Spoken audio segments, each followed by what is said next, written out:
నమస్తే. ఏదైతే తెలంగాణ ప్రత్యేక తెలంగాణ నీళ్లు, నిధులు, నియామకాలు అని చెప్పేసి ప్రత్యేక తెలంగాణ కోసం ఎంతో మంది బలిదానాలు 1200 కుటుంబాల్లో బలిదానాలై తెలంగాణను తీసుకొచ్చుకుంటే, తెలంగాణ వచ్చిన తర్వాత కూడా ఇక్కడ ఉద్యోగాల కోసం కావచ్చు, అలాగే ఉద్యోగాలు మరియు నీళ్ల కోసం కావచ్చు, పెద్ద ఎత్తున కూడా పోరాటాలు జరుగుతూనే ఉన్నాయి. అసలు ఈ పోరాటాలు ఎందుకు జరుగుతా ఉన్నాయి? మరి ప్రభుత్వాలు ఎందుకు ఈ విషయం పట్ల ఎందుకు శ్రద్ధ చూపలేకపోతున్నారు?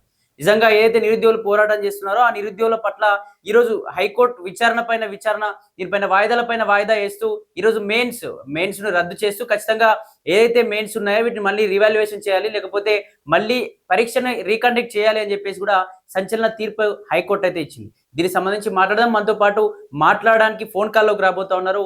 తెలంగాణ ఉద్యమకారుడు మరియు ఓయూ జేఏసీ నాయకులు మైపాల్ యాదవ్ గారు ఉన్నారు. మాట్లాడదాం.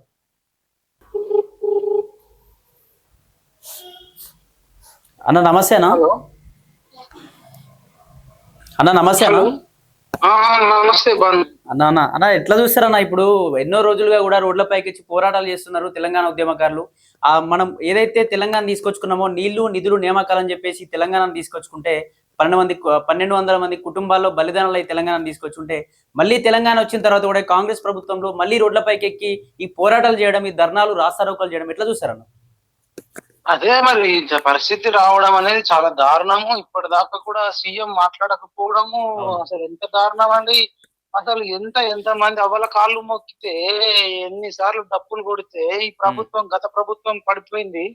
కనీసం నిరుద్యోగులతో వచ్చింది అన్న సోయి లేకుండా ఇంకా అంటే కేర్లెస్ గా ఇప్పుడు ఏం చెప్తావు బాను? అసలు కాంగ్రెస్ వాళ్ళు నువ్వు తీసుకోవాల్సింది ఏమంటారు? కాంగ్రెస్ లీడర్లను నువ్వు లైన్ లో తీసుకున్నావా? అవునా, తీసుకున్నాను, మాట్లాడాను. వాళ్ళు ఏం చెప్తున్నారు? వాళ్ళు ఏం చెప్తున్నారు, మళ్ళీ ఎగ్జామ్స్ పెడతామని చెప్పేసి మాట్లాడుతూ ఉన్నారు. ఆల్రెడీ హైకోర్టు కూడా తీర్పు ఇచ్చింది కదా, మేము దానికి ఖచ్చితంగా కట్టుబడి ఉంటామని చెప్పి మాట్లాడుతున్నారు. మరి అట్లా అంటున్నారు. అదే టీజీపీఎస్సీ మళ్ళీ డివిజనల్ బెంచ్ కి పోతామని అంటున్నారు. అంటే ఒక్కొక్కరు ఒక రకంగా మాట్లాడుతున్నారు. ముఖ్యమంత్రి గారు ఇప్పటిదాకా దీని మీద స్పందించట్లేదు. చెప్పాలి కదా, నోరు తెరిచి స్పందించాలి కదా. ఇప్పుడు అఖనూరు మురళి సార్లు అంటాడు, అన్ని సార్లు వచ్చినప్పుడు ఇప్పుడు అఖనూరు మురళి సార్ రావాలి కదా, చిక్కడపల్లి లైబ్రరీకో ఓయూకు వచ్చి కనీసం నిరుద్యోగులకు ఒక ధైర్యం చెప్పాలి, మేము ఉన్నామయ్యా, మళ్ళీ ఒకసారి ఇట్లా కాకుండా చేస్తామని. కనీసం ఒక్కరు కూడా బయటకు వస్తలేదు. కోదండరామ్ సార్ కూడా నోట్లోకి వెళ్ళి మాట తీస్తలేడు. అఖనూరు మురళి తీయట్లేదు. రియాజ్ సార్ ఎటు పోయిండు?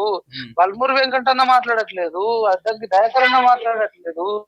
వీళ్ళంతా అసలు అప్పుడు వచ్చారు కదా, అప్పుడు ఎన్నిసార్లు వచ్చి నిరుద్యోగుల దగ్గరికి అవును, మీకు అసలు భయమా లేకపోతే కేర్లెస్ వీళ్ళు ఏంది అనుకుంటున్నారా? చెప్పాలి కదా, విషయం డిస్కస్ చేయాలి కదా. అసలు ఎందుకు రావట్లేదు అనేది ఇది అడగాలి. పెద్ద మొత్తంలో యువకులంతా తిరుగుబాటు చేయాలి, మొత్తం రోడ్ల మీదకి రావాలి నిరుద్యోగులు ప్రతి ఒక్కరు. ఎందుకంటే గ్రూప్ అంతా ఒక్కడితో కదా, రేపు బిఎస్సీ విషయంలో ఇట్లనే చేయొచ్చు, లేదంటే ఇంకా పోలీస్ జాబ్ లో ఇట్లనే చేయొచ్చు. అసలు వాళ్ళకి భయమే లేదు కదా. అంటే ఇక్కడ ఈ తీర్పును ఎట్లా చూస్తారు అంటే, సంచలన తీర్పు అయితే ఇచ్చింది హైకోర్టు, మెయిన్స్ ని రద్దు చేయాలి, లేకపోతే రివాల్యుయేషన్ చేయాలి, లేకపోతే మళ్ళీ ఎగ్జామ్ ని కండక్ట్ చేయాలని చెప్పేసి కూడా సంచలన తీర్పు అయితే ఇచ్చింది. ఈ తీర్పు ద్వారా నిరుద్యోగులు కొంచెం సైలెంట్ అయ్యే అవకాశం ఏమైనా ఉందన్న?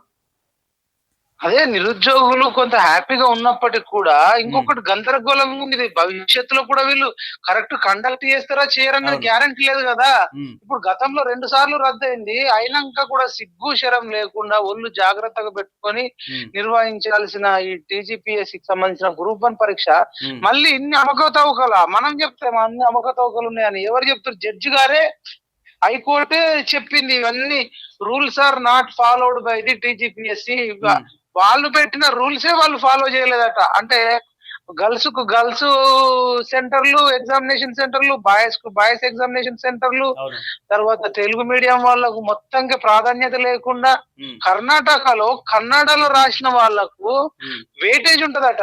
ఇక్కడ తెలుగులో వెయిటేజ్ లేకపోగా అసలు తెలుగులో రాయడమే దౌర్భాగ్యం అన్నట్టు, తెలుగు అంటేనే ఒక ద్వేషంగా, తెలుగు అంటేనే ఒక వ్యతిరేకంగా ఉన్నట్టు తెలుగు మీడియం విద్యార్థులకు మార్కులు తక్కువ వేయడమేంది, ఇంగ్లీష్ మీడియం విద్యార్థులకు ఎక్కువ వేయడమేంది. అసలు మనది గ్రూప్ 1 మరి తెలుగులో ఇంకా ఎక్కువ ప్రాధాన్యత లేదు. తెలుగు రాష్ట్రం కదా, ఎన్ని తప్పులు చేస్తారు చెప్పు. ఒకటే సెంటర్ లో కోటిలోనే 100 జాబులు వచ్చినాయి అంటున్నారు. మరి ఒక దగ్గర అన్ని జాబులు వచ్చినాయి అంటే మరి ఏదో ఒకటి ఉన్నట్టే కదా. దీన్ని ఎట్లా నమ్మాలి? ఇన్ని తప్పులు చేసినటువంటి టీజీపీఎస్సీకి కానీ వాళ్ళను కానీ ఇప్పటిదాకా ఎటువంటి శిక్ష లేదు, వాళ్ళకి ఎటువంటి జరిమానా లేదు. మన ఊర్లలో ఎప్పుడన్నా ఎవరైనా యాక్సిడెంట్ చేస్తే చేసినోడికి ఆ బాధితుడికి హాస్పిటల్ ఎంత అయితే అవుతుందో యాక్సిడెంట్ చేసిన వ్యక్తి నుంచి రికవరీ చేపిస్తారు డబ్బులు, అవును. ఆ ట్రీట్మెంట్ ఇప్పిస్తారు. అట్లాంటిది ఇప్పుడు ఇంత పెద్ద ఇన్ని లక్షల మందికి యాక్సిడెంట్ చేసిన టీజీపీఎస్సీ చైర్మన్, మాజీ చైర్మన్ మహేందర్ రెడ్డి గాని, ఇంకా మిగతా సభ్యులు గాని, లేకపోతే దాంట్లో ఇన్వాల్వ్ అయిన సిబ్బంది గాని, వాళ్ళకి ఎటువంటి శిక్ష లేకపోవడము, ఎటువంటి ఫైన్ లేకపోవడము, ఇంకా వాళ్ళ మీద ఎటువంటి చర్యలు తీసుకోకపోవడము అనేది మాత్రం ఈ ప్రభుత్వానికి ఇక పోయే కాలం దగ్గర పడ్డది అనిపిస్తుంది అబ్బా. అంటే ఏదంటే ఇది హైకోర్టు తీర్పు వచ్చిన తర్వాత అన్న ఈ క్వాలిఫై అయిన వాళ్ళు ఉంటారు కదా, గ్రూప్ 1 మెయిన్స్ క్వాలిఫై అయిన వారు వాళ్ళు ఏమన్నా మళ్ళీ రోడ్లపైకి ఎక్కి ఏమన్నా చేసే అవకాశం ఉందంటారా మరి? ఉంటది అబ్బా. ఇప్పుడు అందులో జెన్యున్ గా పాస్ అయిన వాళ్ళు ఉంటారు, కొన్ని అవకతవకలు జరిగినాయని కూడా కోర్టు ద్వారా మనకు అర్థమవుతుంది. కోర్టు చెప్తున్న తీర్పు ద్వారా ఇది ఇంటిగ్రిటీ లేదు, ఇది కేర్లెస్ గా చేసిర్రు, అసలు మినిమం రూల్స్ ఫాలో చేయలేదు, ఇలా ఏదో మాకు డౌట్ ఉందనే కదా వాళ్ళు చేసిర్రు. మొత్తానికి జాబ్ లో వచ్చిన వాళ్ళు అందరూ ఏదో అది చేసిర్రు అని కాదు, కానీ కొద్ది మందికి అయితే ఫేవర్ గా జరిగింది అన్నట్టు అనిపిస్తుంది తీర్పు ద్వారా. అందుకని వాళ్ళు మళ్ళీ పునర్మూల్యాంకనం అన్న చేయండి, లేకపోతే మళ్ళీ ఎగ్జామ్ పెట్టాలని చెప్తున్నారు. 563 మందిలో ఒక 63 మందికో ఎంతకో ఏదన్నా జరగవచ్చు, కానీ మిగతా వాళ్ళు జెన్యున్ గా పాస్ అయిన వాళ్ళు ఉంటారు కదా ఎక్కువ. ఇప్పుడు జెన్యున్ గా పాస్ అయిన వాళ్ళకు ఇబ్బంది. అదే విధంగా ఇప్పుడు ఇక్కడ తెలుగు మీడియంలో గాని మిగతా కష్టపడి చదివిన వాళ్ళకు ఈ 3 సార్లు రద్దు అవ్వడం వల్ల లక్షల రూపాయల ఖర్చు కదా, మళ్ళీ ఖర్చు, మళ్ళీ కూర్చోవాలి. ఇది మళ్ళీ ఎప్పటికన్నా తెగుతుందా తెగదు పంచేది అనేది ఇప్పటికి ఇంకా అర్థం కాని పరిస్థితి. ఈ రాష్ట్ర ప్రభుత్వం పూర్తిగా ఫెయిల్ అయింది. ఈ విద్యాశాఖ మంత్రిగా ఉన్న రేవంత్ రెడ్డి పూర్తిగా ఫెయిల్ అయిపోయిండు, ముఖ్యమంత్రిగా ఉన్న రేవంత్ రెడ్డి పూర్తిగా ఫెయిల్ అయిపోయిండు, మున్సిపల్ శాఖ మంత్రి తీసుకొని ఫెయిల్ అయిపోయిండు. ఈ హోంశాఖ మంత్రి ఒక్కటి మాత్రం పోలీసు, మన 200 మంది స్టూడెంట్స్ ఉంటే 200 మంది పోలీసులను పంపిండు. ఒక హోమ్ మినిస్టర్ గా మాత్రం అది కూడా ఆయన అవసరానికి వాడుకుంటుండు. అంటే నాకు ఏది చేత కాదు, చేతగానోడు మరి ఇంకా విద్యాశాఖ మంత్రి ఎందుకండి, హోంశాఖ మంత్రి ఎందుకు, మున్సిపల్ శాఖ మంత్రి ఎందుకు, అసలు ముఖ్యమంత్రి పదవికి అర్హత లేదంటున్నా. ఇప్పుడు కనీసం ఒక కూడా కండక్ట్ చేయలేని స్థితిలో ఉంది ప్రభుత్వం. అంటే ఒకప్పుడు బీఆర్ఎస్ ప్రభుత్వం అధికారంలో ఉన్నప్పుడు నిరుద్యోగులకు అన్యాయం జరుగుతుంది, జాబ్స్ ఇవ్వట్లేదని చెప్పేసి కాంగ్రెస్ ప్రభుత్వమే సపోర్ట్ గా వెళ్ళింది. ఇటు రాహుల్ గాంధీ కావచ్చు, ప్రియాంక గాంధీ అశోక్ నగర్ లోకి వెళ్ళి టీ తాగుతూ కూడా నిరుద్యోగులతో మాట్లాడే పరిస్థితి. కానీ ప్రభుత్వం వచ్చిన తర్వాత, కాంగ్రెస్ ప్రభుత్వం వచ్చిన తర్వాత కనీసం వాళ్ళపైన స్పందించకపోవా, వాళ్ళని అరెస్ట్ చేయడం, లేకపోతే పేడ్ బ్యాచ్ చేయడం, ఇట్లాంటి మాటలు మాట్లాడడం ఎట్లా చూడొచ్చు అన్న నిజంగా? హలో అన్నా, అదే మరి ఇంత దారుణం అంటే ఇప్పుడు రాహుల్ గాంధీకి మళ్ళీ ఒకసారి ఎలక్షన్లకు వస్తే నిరుద్యోగి నమ్మడు. రాహుల్ గాంధీ చిక్కడపల్లి లైబ్రరీకి వచ్చి ఛాయ్ తాగిన నమ్మరు, బిర్యానీ తిన్న నమ్మరు. ఇప్పుడు ఈ రేవంత్ రెడ్డి నిర్వాహకం వల్ల రాహుల్ గాంధీ పేరు మంట కలిసిపోతుందండి. ఈ రేవంత్ రెడ్డి సరే నిర్వహించకపోవడం వల్ల రాహుల్ గాంధీ క్రెడిబిలిటీ దెబ్బతింటుంది. ఇంకా రాజ్యాంగాన్ని రక్షించాలి అని చెప్పేసి రాజ్యాంగం పుస్తకం పట్టుకొని రాహుల్ గాంధీ జోడో జోడో, రాహుల్ గాంధీ వస్తున్నాడో అనుకుంటా మరి వాళ్ళు పొంకనాలు కొట్టిర్రు. మరి రాహుల్ గాంధీ ప్రభుత్వం ఏది, కాంగ్రెస్ ప్రభుత్వము. మరి ఇక్కడ కనీసం ఒక గ్రూప్ 1 పేపర్ కూడా సరిగ్గా పెట్టలేక నెగ్లిజెన్సీ, మొత్తం ఇంటిగ్రిటీ లేదని చెప్పి కోర్టు తీర్పిస్తుంది. అన్ని తప్పుల తడాకాలు ఉన్నాయని చెప్పి కోర్టు అంతా మొత్తం రూల్స్ వైలేంట్ చేసినారు. రూల్స్ అనేవి ఫాలో కాలేదంటే వీళ్ళు రాజ్యాంగాన్ని తుంగలో దొక్కిందన్నట్టు కదా. అంటే తెలంగాణలో ఇంత జరుగుతూ ఉంటే రాహుల్ గాంధీకి ఇన్ఫర్మేషన్ పోతలే అంటారన్న? ఒక్కరోజు కూడా రాహుల్ గాంధీ స్పందించిన పాపన పోలే కదా తెలంగాణ విషయం పట్ల కూడా ఇప్పుడు కూడా. అదే కదా ఇది విచిత్రం అనిపిస్తుంది. మరి ఇప్పటికన్నా కాంగ్రెస్ ప్రభుత్వం రాహుల్ గాంధీ చూసుకొని మరి ఎందుకు ఇట్లా చేశారు అనేది అంతా రివ్యూ తెప్పించుకొని దీంట్లో ఎవడన్నా జాబులు అమ్ముకున్నాడా, దీంట్లో ఏమైనా అవకతవకలు జరిగినాయా? మరి నేనైతే చిక్కడపల్లికి వెళ్ళినా, ఛాయ్ తాగినా, కూర్చున్నా, మాట్లాడినా ఇది నా పరువు పోయేటట్టుందా? నా రాహుల్ గాంధీ కూడా సోయి లేకపోతే మనం ఏం చేస్తాం? ఈ కాంగ్రెస్ పార్టీ దేశంలో భూస్థాపితం కావడానికే నిరుద్యోగులతో, గ్రూప్ 1 అభ్యర్థులతో కానీ, గ్రూప్ 2 అభ్యర్థులతో కానీ మిగతా వాళ్ళు అందరితో గోక్కుంటుంది. ఇది ఇంకా కనీసం ఈ పోయే కాలం అండి రాహుల్ గాంధీ ఎందుకు స్పందించాడు? అది దేశం మొత్తంలో కూడా లేదు, ఉన్నదే 2-3 రాష్ట్రాలలో.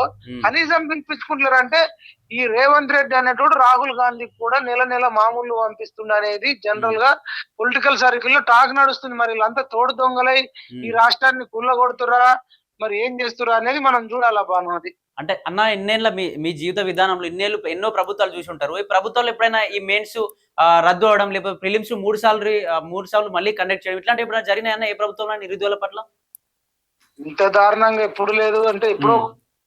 జరుగుతుంది కానీ ఇన్ని 3 సార్లు రద్దయింది అయితే ఇక్కడ లేదు. హ్మ్. 3 సార్లు రద్దవడం ఏంది? 3 సార్లు రద్దయినాక కూడా ఇంకా రియలైజ్ కాకపోవడం ఏంది? ఈ రేవంత్ రెడ్డి ఇంకా ఇప్పటికి స్పందించకపోవడము, ఈ మేధావులు అనుకునే కోదండరాం, అక్నూరు మురళి లాంటోళ్ళు అవును. స్పందించకపోవడము, ఇది హ్మ్. ఏంది అసలు? ఈ సభ్య సమాజానికి ఏం మెసేజ్ ఇస్తుర్రబ్బా? హ్మ్. అసలు రావాలా కదా, బయటకొచ్చి చెప్పాలా కదా, అవును. అడగాల కదా. యువత అంతా, నిరుద్యోగులంతా కోదండరాం ఇల్లు ముట్టడియాలిగా, తిరగాల, కోదండరాం తటికి పోవాలి, అక్నూరు మురళి తటికి పోవాలి కదా. అవును. మరి యువతలో కూడా రక్తం ఉడకట్లేదా? హ్మ్. కలుపుకొని పోవాలి కదా. అప్పుడు ఎవరెవరైతే వచ్చారో మేము మంచిగా ఎగ్జామ్స్ కండక్ట్ చేస్తామని చెప్పిన వాళ్ళు హ్మ్. ఇప్పుడు ప్రభుత్వంలో ఉన్న వాళ్ళని వెళ్ళి ఈ నిరుద్యోగులు అడగాలి కదా. నిరుద్యోగులు కూడా అడుగుతలేరు. మరి కానీ ఇదేం విచిత్రమో నాకు అర్థం. నిరుద్యోగుల్ని బయటికి రాకుండా పోలీసులు కావాలా ఉంటున్నారుగా. నేను ప్రోగ్రామ్ కండక్ట్ చేద్దామన్నా ఎక్కడెక్కడ అరెస్టులు చేసేస్తా ఉన్నారు. అశోక్ నగర్ లో మొత్తం పెద్ద ఎత్తున కూడా బారికేడ్లు పెట్టేసి వాళ్ళకి సంబంధించిన వ్యాన్లు తీసుకొచ్చి ఎక్కడెక్కడ మూసేస్తున్నారు వాళ్ళని. వాళ్ళు మాట్లాడలేకపోతా ఉన్నారు. అట్లాంటప్పుడు మొబైల్లోనే ఎవరి మొబైల్ నుంచి వాళ్ళే వీడియో చేసి మాట్లాడాలండి. లక్షలాది మంది వీడియోలనైతే క్లోజ్ చేసుకోలేరు కదా, వీడియోలనైతే నిర్బంధించలేరు కదా. హ్మ్. వాళ్ళ నిరసన వీడియోల ద్వారా ఆ రాహుల్ గాంధీకి హిందీ వచ్చేటోళ్ళు హిందీ, తెలుగు అవును. వచ్చేటోళ్ళు తెలుగు, ఇంగ్లీష్ వచ్చేటోళ్ళు ఇంగ్లీష్, ఏ భాష వస్తే ఆ హ్మ్. భాషలో రాహుల్ గాంధీకి మెసేజ్ పెట్టాలి కదా. మరి అది ఉందా?